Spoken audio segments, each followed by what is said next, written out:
Баршаңызға қайырлы күн достар. Бүгін сіздермен балмұздақ жасап көрейік.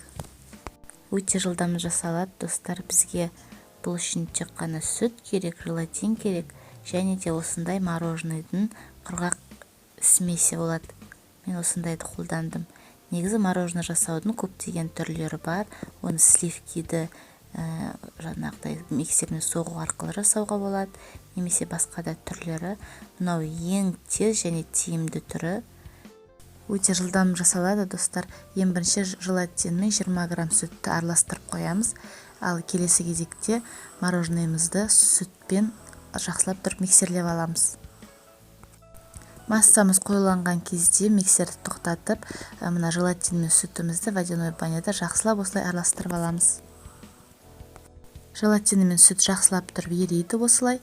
Сол кезде водяной банядан аламыз желатинімізді. Міне менде желатинім жақсылап еріді. Енді осыны жайлап мороженымыздың массасына ақырындап құямыз.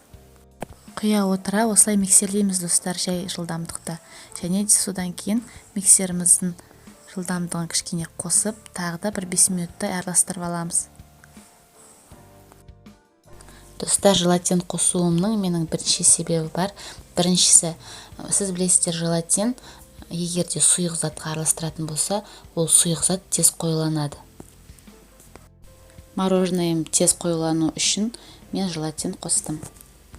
Желатин қосуымның екінші себебі, дайын құрғақ мороженыйдың массасында дайындалу жолы жазылады. Сол дайындалу жолында сүтті немесе суды 300 миллиграммнан артық қосуға болмайды екен. Ал мен мына жерде сүтімді 500 миллиграмм алдым. Сол себепті тез қоюлануға және де көбірек мороженый алу үшін осылай мен желатинді пайдаландым мына жерде. Негізінен мороженый жасаудың өте көп жолдары бар. Мына айтып тұрғандай, мынау тез және тиімді жолы мен жасап жатқаным. Міне менің мороженыйым миксерлеп болғаннан кейін осылай қоюланды. Мен де осындай мороженый жасайтын формулар бар. Мен соларға осылай қасықпен құйып шықтым бәріне. Және де морозильникке 1-2 сағатқа қойдым.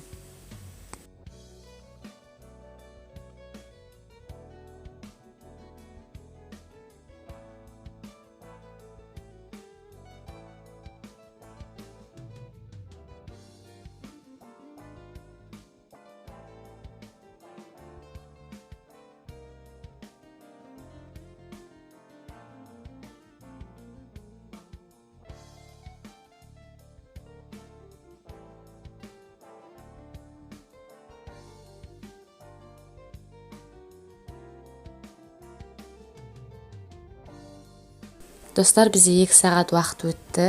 Енді мен үйде бар шоколадқа осындай эскимо мороженое жасағым келді. Сондықтан да мен мына жерде бар шоколадты осылай салып, ыдысқа водяной баняда ертіп алдым. Водяной баняда еріп болған шоколадтың үстіне қалған кішкене шоколадты салып, осылай кішкене шоколадты суытып аламыз. Немесе бұны темперирование деп атайды.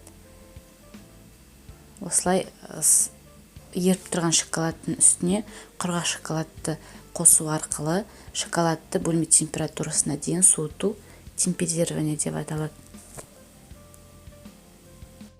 Міне мен шоколадым дайын болды. Енді мороженымды алып, ақырындап осы шоколадтың ішіне батырып айналдырып алам.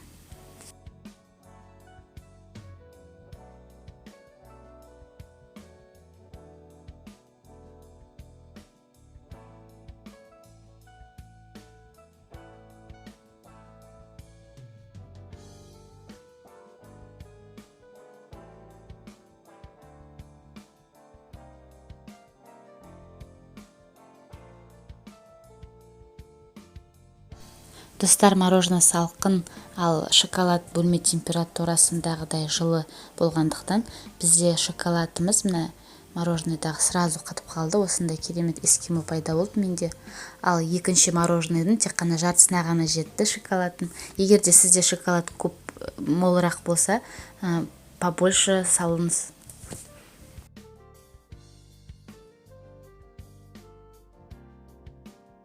Міне достар, үй жағдайында мороженое жасаудың сізге бір түрін көрсеттім. Егер ұнаған болса, лайк басыңыз. сұрақтарыңыз болса комментарийға жазып кетіңіз. Мен міндетті түрде жауап беремін және де сіздің комментарийларыңызды оқып отырамын. Достар, негізі мороженыйды сатып алуға да болады, бірақ та мынандай мороженое егер жасасаңыз, ол балаларыңызға, соның ішінде балаларыңызға жасасаңыз, бұл балаларыңыздың жүрегінде өмір бойы естелік болып қалады. Яғни балаларыңыздың көңілі үшін осындай бір керемет мороженое жасап беруге кеңес беремін. Мен болғандарыңызға көп рахмет. Сау болыңыздар, амандықта жүздесейік.